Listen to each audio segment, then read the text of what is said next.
So mga master, dito tayo sa SICK na safety relay namin dahil nagkakaroon ng problema yung reset nito. So ayaw mag-reset yung SICK namin na safety relay. So dito nagkakaroon siya ng alarm na control voltage. So ito yung control voltage button niya. So dapat pag ipipress mo yan ay mawawala dapat yung alarm na yun na control voltage. So ito pala yung electrical diagram ng control voltage mga master. So ito yung 102 at saka 103. So nanggagaling yan sa safety relay mga master. So dumaan siya ng push button, tapos dumaan siya ng contactor. So dalawang contactor dinaan niya bago siya bumalik doon sa safety relay. So dito tayo magumpisa sa 102 at saka 103. Yan yung i-check natin mga master. So ito pala yung electrical diagram ng SICK na safety relay. So dito natin makita yung 103 at saka 105 sa S33 at saka S34. So ito yung reset button kasi niya ng safety relay. So ito naman yung isang safety relay ng emergency stop. So yung kanina ay safety door yun. So dito din natin makita yung 102 at saka 104 mga master. So mga master, ang gagawin natin dito ngayon, i-check natin tong 102 at saka 103 na wire kung may 24 volts ba tayong makukuha dito. So dapat makakuha tayo ng voltage dito na galing mismo sa safety relay ng SICK. So ito yung S33. So 22.1 volts yung 102. So yung 103 22.9 volts. So meron siyang output na nanggagaling sa safety relay. So ngayon proceed tayo dito sa 218, 219 sa control voltage button ng HMI. So push button yan mga master. So dumaan siya ng push button. So yan kasi yung reset niya. So dito natin makikita yan sa mismong HMI, sa likod ng HMI.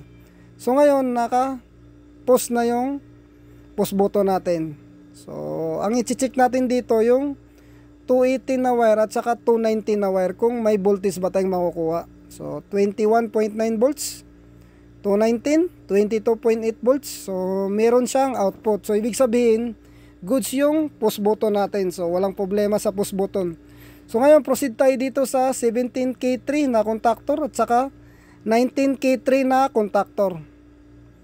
So kasi dumaan siya ng normally close ng contactor. Saka 17K5. So, apat na contactor ang dinaanan niya. So, ito pala yung 19K3 na contactor. So, dito natin makikita yung 219 at saka 221 na wire. So, ito naman yung 17K3 na contactor. So, dito natin makikita yung 218 at saka 220 na wire. So, ito ang i-check natin kung may voltage ba tayong makukuha dito. Kasi dumaan siya ng contactor normally close. So dapat makakuha tayo dito ng voltage talaga. So check natin tong 219. So wala tayong nakukuhang voltage dito mga master. So dito sa 218, so meron 22 volts.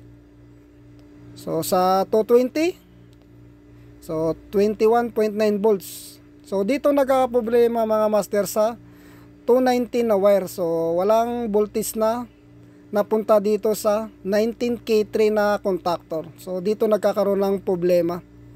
So possible nito naputol yung wire nito.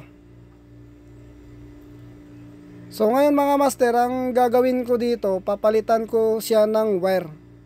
So i-disconnect ko na tong lumang wire na 219. So dito kasi nagkakaroon ng problema simula dito sa output ng push button hanggang doon sa electrical cabinet. So wala siyang voltage na pupunta doon sa contactor. So may wire naman kami ditong pamalit. So may extra wire talaga kami dito. Kasi dati din gumawa na rin ako dito. So nagdagdag ako ng wire kaya yun. May wire akong magagamit ngayon. So papalitan ko lang siya ng wire. So ngayon mga master, dito ako sa electrical cabinet mismo. So tinatanggal ko rin yung 290 na wire dito at papalitan ko rin siya ng wire. So number 4 na wire pala tong ginagamit ko. So may marking tong wire na to, number 4. So i-disconnect ko na tong wire na 219 talaga. So ngayon dahil natapos na, reset natin. So ngayon kung makita nyo, umiilaw na yung control voltage. So nawala na yung alarm na control voltage mga master.